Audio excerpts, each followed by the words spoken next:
All right, for this last example in our 2.4 notes, we're going to review some of our graphing calculator skills and tie it into solving inequalities as well. So go ahead and get your graphing calculator out. If I were you before going to this y equals menu, I would reset my calculator just so that there's nothing funny happening in the background. Again, you do that by hitting second plus 7, 1, 2. That way, just in case you had some equations typed in from last class or you did a regression or something, nothing like that is going to bog down your calculator.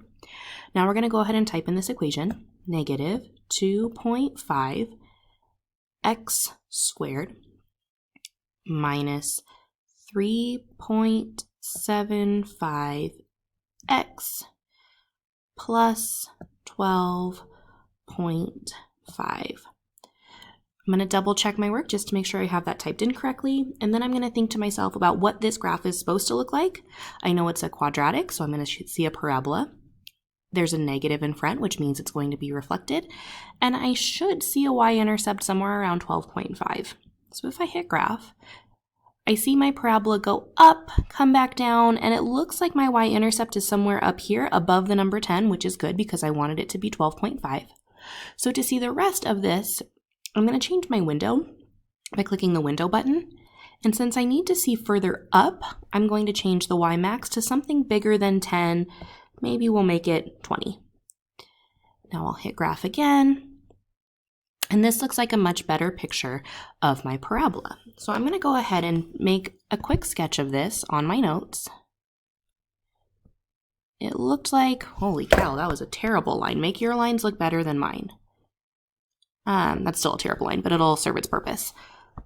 So I'm going to make my parabola. It looked like the vertex was a little bit to the left of the y-intercept. I know that just by looking at the equation, my y-intercept was at 0, 12.5, so it might be something helpful to write down there just to give yourself some reference. So I've sketched the graph in an appropriate window, and now I want to ask myself on what intervals is f positive. Remember, when we say positive, we mean above the x-axis or greater than 0. So in order to do that, I need to figure out these two x-intercepts.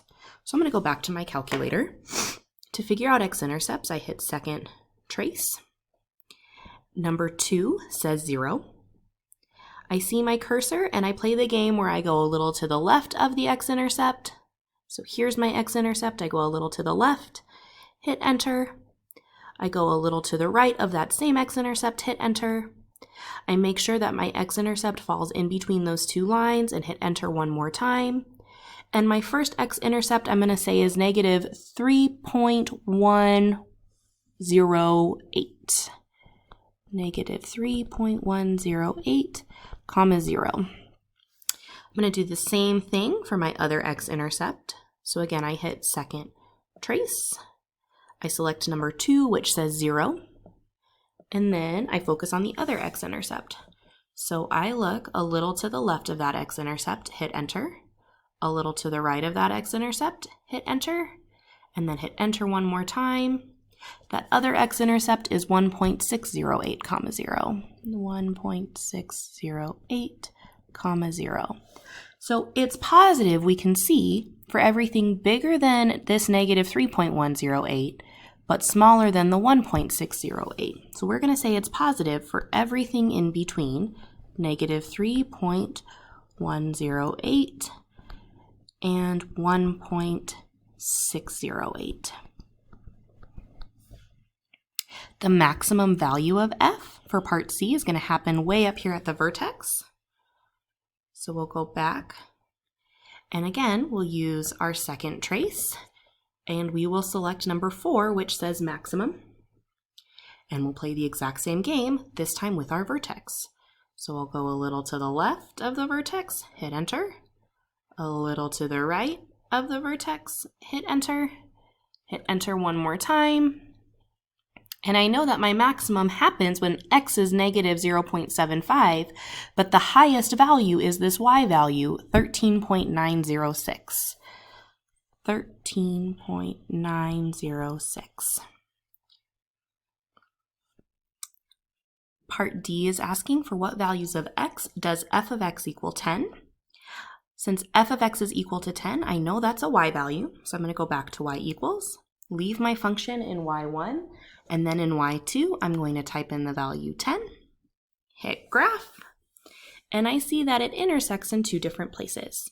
So I'm going to hit second trace, number 5 says intersect, and I'm going to move my cursor to the 2 points of intersection and hit enter 3 times when I get there. Enter, enter, enter. My first point of intersection happens at x equals -2.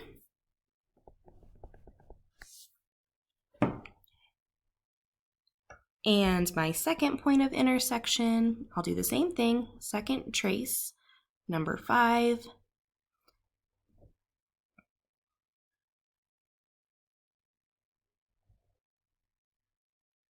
And hit enter 3 times.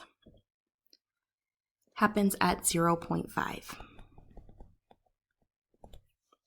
All right, and then lastly, I want to solve this inequality. For what intervals is the function bigger than the number 5?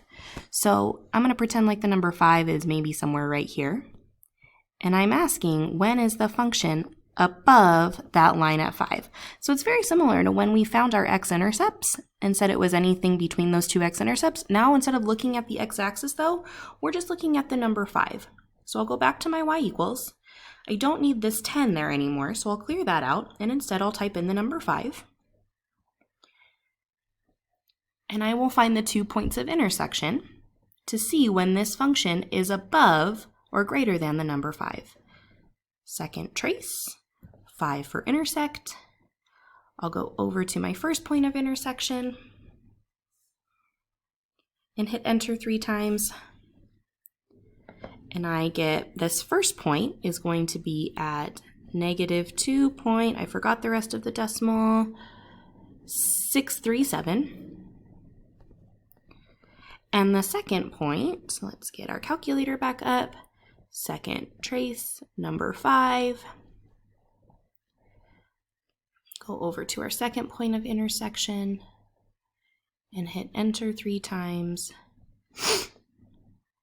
Happens at 1.137. So if this is my -2.637 and this is my 1.137, we're looking at everything above that, which happens in between those 2 x values.